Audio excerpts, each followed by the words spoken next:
Welcome to week 1 of the 8th grade ISTEP tutorial video. So we're going to be going through this problem. Hopefully you had time to work through it. You got your answer, ready to check it against ours, and we'll talk about how it'll be scored and how to get the maximum points in the ISTEP. All right, first up, a diagram of a pond in Paul's neighborhood is shown. First off, that's the worst pond I've ever seen. Absolutely horrendous, but whatever. We got 80, 125, both in yards. Always check to make sure they have the same units, very important.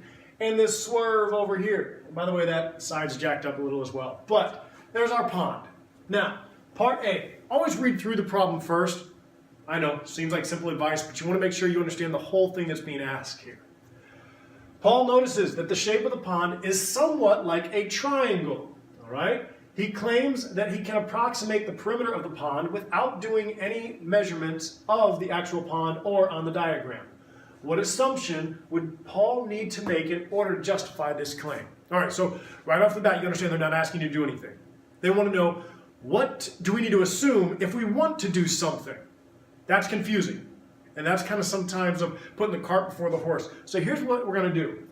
Like I said before, read the whole problem.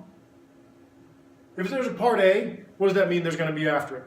Part B, there may be even part C's eventually. So as soon as you see part, you want to see all parts. Second part says, based on the assumption in part A, determine the approximate perimeter of the pond. So then we're actually going to do something. So let's take it back. There was a key thing here. First off, yeah, it's a jacked up triangle, but that was the key word, triangle.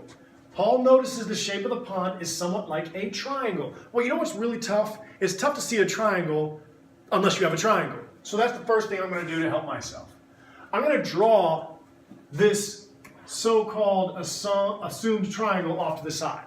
Right? Now I'm thinking in the right terms. I still know I have 80 yards over here, and I still know I have 125 yards here.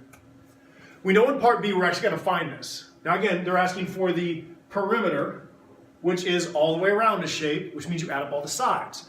Triangle, prefix tri meaning 3, which is why we have 3 sides. So we're only missing one side. All right, this is where you got to gather this information that you've been taught. If I gave you 2 sides of a triangle, it looked like this, and I wanted you to find the third side in order to find the perimeter. So our first order of business is, how do you find the third side? What would you do? Think. What would you do to find the third side?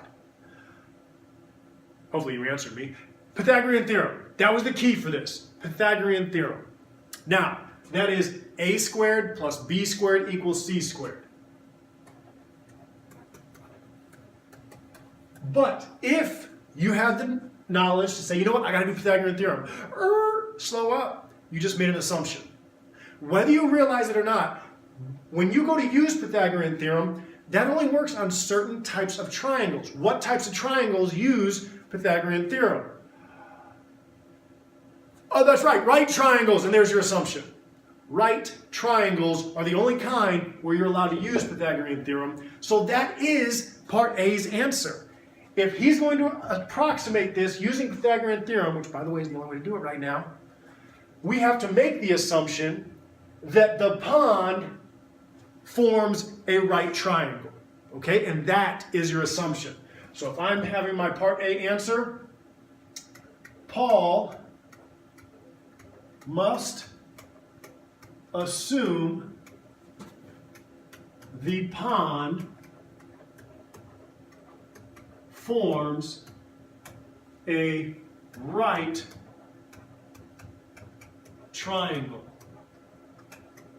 Now, we're going to come back to this a little bit later and talk about scoring on why this would get full credit and some answers that may not get full credit, all right?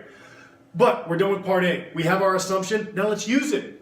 Use it for part B. Part B says, all right, now actually find me the perimeter. Okay, so let's do that. Let's scroll down. Now, I want you to notice something. Notice something. Find the perimeter. Right? Approximate it. That's a key word we'll come back to. What if I just put the answer here? No. This is all this open space is for a reason. You got to show your work. I know the broken record from every math teacher you've ever had. It's because they're right I would know. I was a math teacher. We're always right. Okay, so that came off arrogant. That was not my intent. So first off, I got to get rid of all this. We are going to start using Pythagorean theorem. I'm actually going to leave the triangle to help me see where I'm going to be going with this. But notice a squared plus b squared equals c squared. I have two sides of the triangle. Can I just plug those two anywhere I want? Can I plug 80 anywhere? No. Because in Pythagorean theorem, a and b must be the legs. The legs, okay?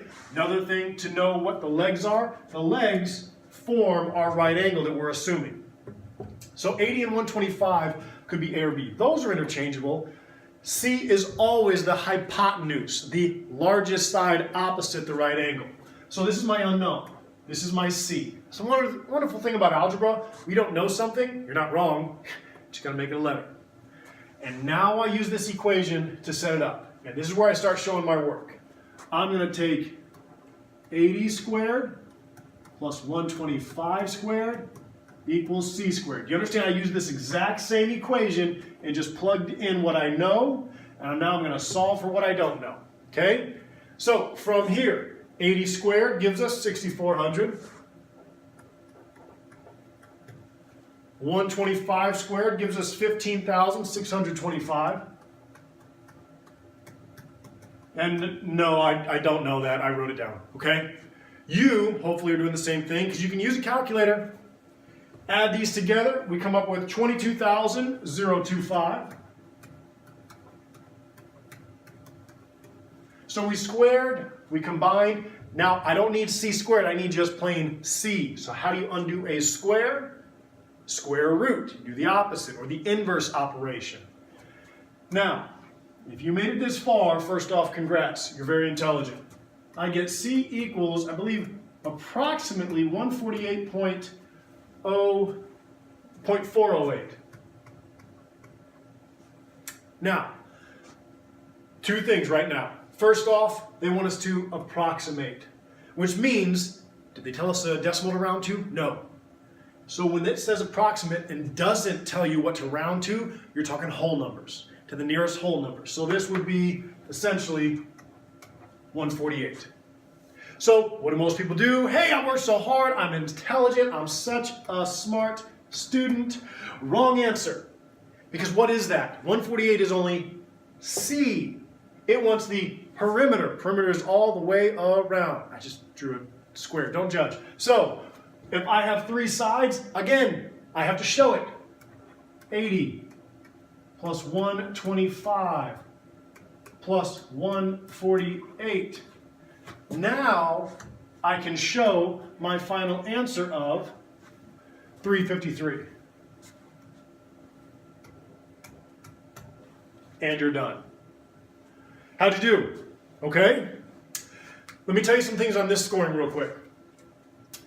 You have to show every single step here. You have to, okay? If you skip steps, they'll skip your points.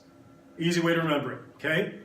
What I don't see a lot of people skipping this, right? Because we don't know 125 squared. If you do, stop bragging, who cares? None of you, don't you lie, none of you know 22,025 square rooted. No, we don't. So a lot of people tend to show this work. They get here and then they go straight to 353 and they skip this. You just lost a point. And I know the defense, well, I did it in my calculator. How are they supposed to grade your calculator? They can't. So here's the rule of thumb. If you are typing something in a calculator, you need to write it down on the problem. Even if it's this simple. I just did 3 things. Okay, show me.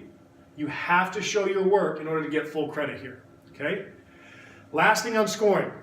In part A, a lot of times people will write, we assume Paul used Pythagorean theorem. You just got 1 out of 2 points. That's not going to give you full credit because you're not telling me the assumption behind Pythagorean theorem. Okay? You have to mention that there had to be a right triangle there. It's a quick synopsis on how to go through the first problem of the week, what to look for, how to actually do the problem, and what the scoring will look like. Okay? Hope it was helpful. Keep learning.